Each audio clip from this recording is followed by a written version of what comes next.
Hello friends, welcome to my YouTube channel Kavita my life. आज आसतु एक कविता शुणा जहाँ जन्ममाटी गाँ को नहीं गाँ विषय गाँर सौंदर्य और गाँर परिमल को नहीं एक कविता जाहाकू सुंदर जीए। कवितार शीर्षक हूँ जाहाकू सुंदर जीए। आसतु ताले शुणा यही परिप्रेक्षी कविताटी जाहाकू सुंदर जीए।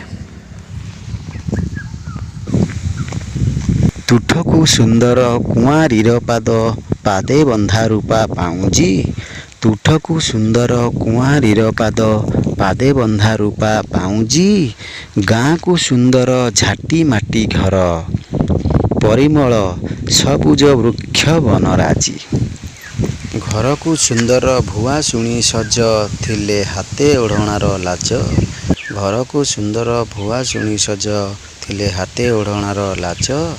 नुआ शाढ़ी पिंधा कले पान खुंदा सबुबेले बासे रज। गोठ को सुंदर गाई पल पल ताको गाँ दांडे पाद चिन्ह।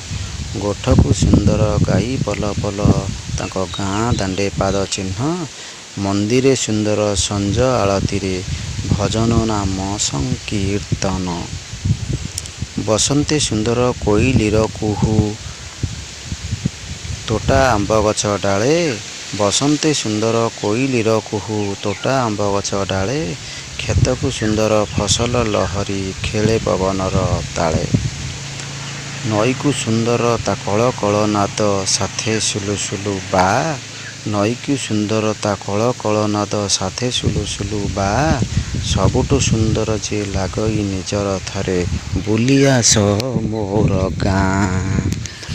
आशा करे कविताटी आपको निहाती भल लगी आपको हृदय को निहाती छुईथिବ। आपको भल लगी तेबे वीडियोटी को लाइक और शेयर करी कमेंट करंतु और चैनल को सब्सक्राइब कर नियंतु। जय जगन्नाथ।